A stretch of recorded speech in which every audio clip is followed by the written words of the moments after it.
Hi, it's Scott. Welcome or welcome back. And as the thumbnail indicated, this is definitely not a tutorial. All right, so what is this? So I've had an airbrush for a while now, and a lot of airbrush supplies. I've never really fully painted anything with it. I've done a lot of dabbling, and I've done a lot of practice, and I've watched some tutorials, mainly on how to disassemble it, clean it, put it back together, and care for it. But I decided, hey, just because I have no experience and I don't really know what I'm doing, that's no reason to not do it anyway and not make a video. That's what this video will be. And in this video, I've hand painted a ton of these little guys right here. It's a nice model. It's got some detail and it prints well. And maybe I'll put a link to the creator in case you want to print your own and paint it. So I'll be painting one of those. And I'll be doing that, I think, maybe 80 to 90% of it with the airbrush. There will obviously be some hand painting and clear coating and who knows what else, right? This video is not going to probably teach you anything other than maybe you'll learn that Sketchy isn't so good with an airbrush yet. But I mean, that's what I'm doing here. And I guess we'll see how it turns out. All right, let's get into it. All right, so as you can see here, I'm starting off on the wrong foot. I'm already fumbling. That particular turntable, entirely too tall for trying to record a video and paint with my arms stretched all the way out so that my head's not in the shot. Although that is a nice shot of the back of my hand. So I'm new at this. It's not going to be a great video with you just staring at the back of my hand. There you go. I am somewhat ambidextrous, so I'm predominantly left-handed. I don't know why I started with the right. So what I'm doing here is I'm just applying a little bit of bleached bone from Army Painters. It's their Air, Army Painters Air. And let me share this with you. So I got about 2/3 of the way through painting this, and it occurred to me, I probably should have started with the dark color, then went to the mid-tone, and then hit it with the bleach bone. But at that point, hey, I was already 2/3 of the way through it. I'm just gonna keep on going. I mean, I'm learning, right? So, yeah, I kind of did everything ass backwards. But it's okay. I've painted these about 1,000,000 different ways. Okay, technically maybe about 4 different ways. This one might turn out. You never know. It might not too. Stay tuned. All right, now we're just gonna speed through this a little bit, just so you don't have to watch me fumble around and try to figure out how to use the paintbrush. Excuse me, airbrush. That's a lot faster. All right, so I can tell you by the time I finished this one, I was a little more comfortable. But airbrushing, it's a whole different thing. I do love it. It is it's very fun. I'm just not quite good at it. I just finished another skull, different style, that I'm looking forward to painting.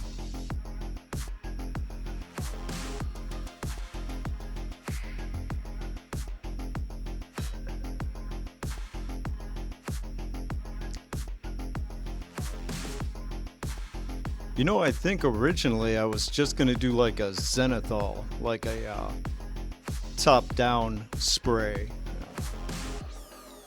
but I just got carried away with it.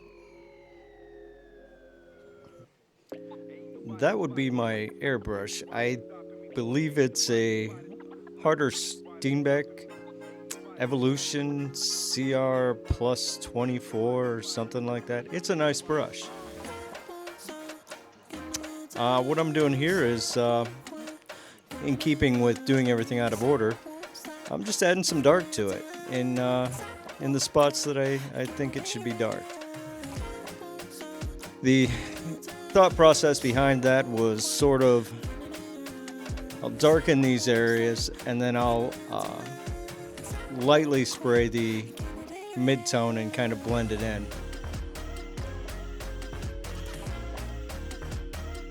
Here's a bit of a spoiler. Not everything works out the way you plan. You'll notice on my airbrush there, I have a 3D printed grip. And I've been playing around with trying that, and it's kind of nice, but it also feels like I don't have as much range of motion. Here I am applying some Skeleton Bone by Army Painter Air. And that dark layer I put on underneath, I kind of just really coated right over it.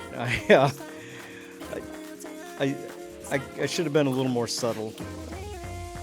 But you know, next time I'll probably do things quite a bit differently.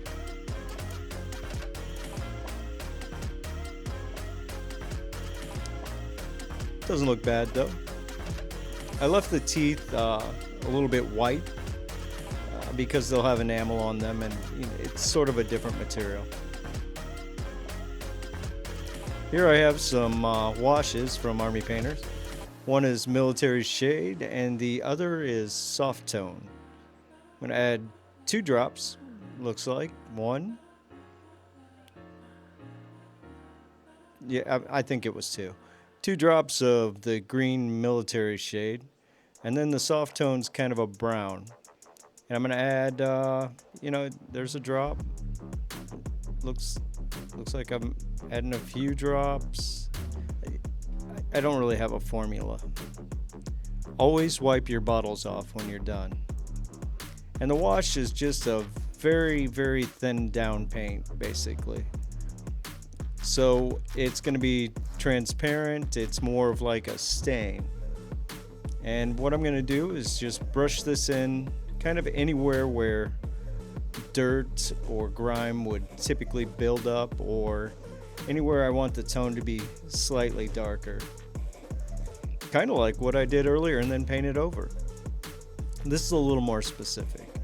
On this first coat, I'm not super worried about being real careful with this because I'm gonna blend it in. I'm just basically putting on a very wet first coat, and by the time I get done with applying this to all the little cracks and crevices and things of that nature, the first stuff I put down will be moderately dry. With this stuff you don't want any pooling because that's going to look real bad, but it's okay to let it sit and kind of soak in.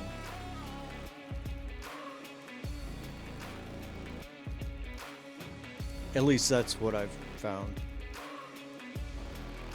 I also noticed with this stuff is that the longer you leave it on, the darker it kind of gets to an extent. I can tell you this is one of my favorite parts. There's something about just brushing in details. It's very soothing.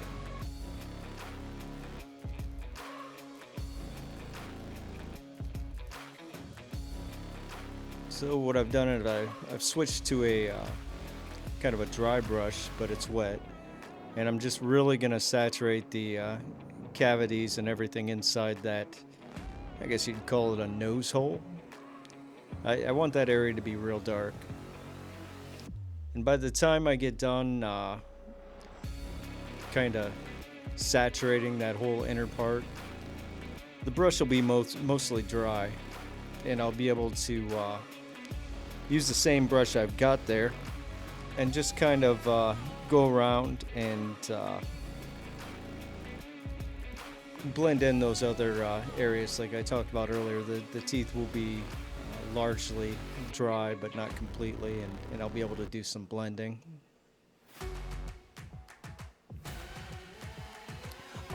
Also, just as a reminder, I don't know if this is the correct way to do it. In fact, I would be willing to bet it's probably not. But that's what I'm doing.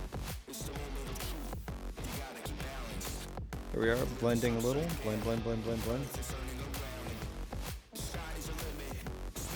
This is really a much slower process.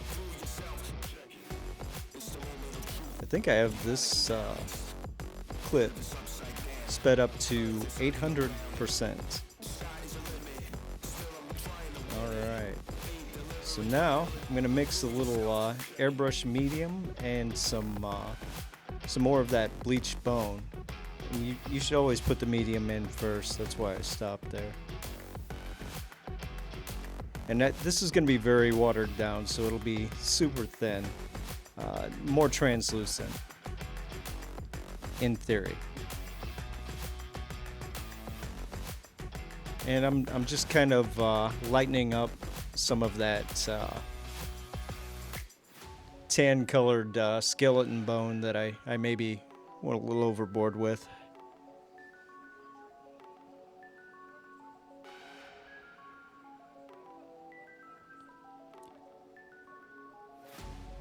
All right, there we go.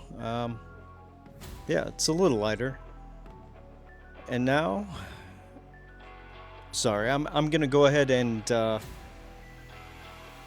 sort of bring back some of that contrast with the shade again.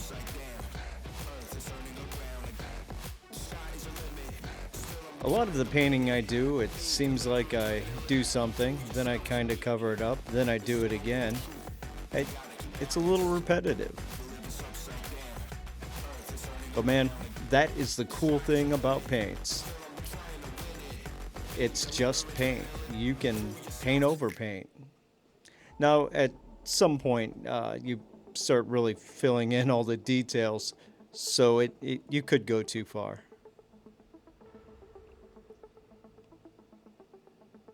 And on this pass, I'm being a little more diligent and careful with where I'm putting the shade.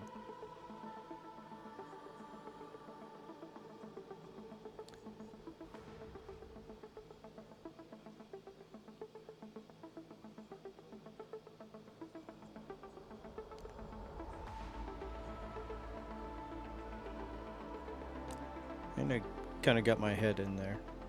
Ooh. All right, now what I'm going to do is apply some acrylic surface protector. It's sort of like a varnish. I've not used this aerosol version before, so I just really sprayed the heck out of it. As long as it's not dripping, you're probably good. And I want the teeth to have, what I sprayed on there is, I believe it's a matte finish. And I want the teeth to be a little more glossy, really kind of look like enamel. So I'm adding some Liquitex gloss varnish and just brushing it on. It's the first time I've used that too. I bought it over at Michael's, and this is why. Teeth, eyeballs, lips, anything you want to have kind of a glossy sheen on a model that otherwise isn't glossy. That's it. That's what I use it for.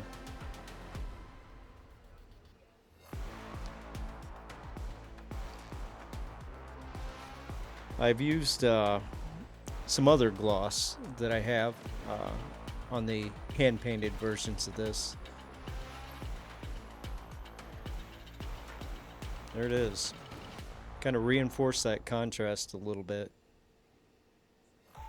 And gave a little shine to the teeth. Woo! That was quite a process. Could it have gone better? I think probably. But for a dabble, I mean, that's why I do these things. So I don't necessarily know what I'm doing, and I don't think anyone does when they first start out trying something, right? It's about learning. And I'm I believe the word is kinesthetic learner, so I learn by doing, much like Jaza. And so the mistakes I make along the way, I learn from. The hand-painted models, I absolutely love painting with a brush. Those brushes are going nowhere. But I've hand-painted several of those, so I had kind of an idea of what I was going to do. I didn't do that because, I mean, also every single one that I've hand-painted, I've done differently. You know, it's kind of about seeing what works and what doesn't work, and what happens when I do this, you know. But the end result, we have a skull. We have a painted skull, and you know, I see room for improvement, but it's not horrible either. In fact, after I finished painting this, you know, I didn't use any references or anything like that. I just kind of dove in, and after I finished painting it, I was like, you know, I've got a lot of skulls and skeletons and things like that around my apartment because I collect them. I have physical reference models that I could have been looking at and didn't. But when I put this guy in the batch with those, you know, well, check it out.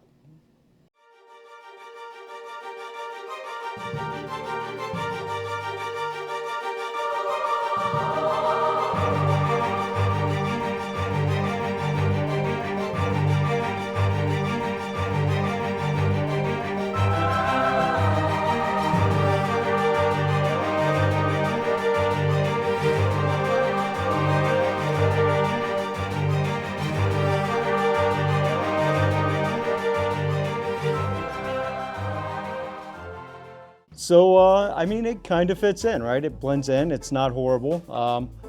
I think for sure I'll be doing more of this stuff. Maybe even more of the exact same model that I seem to be stuck on.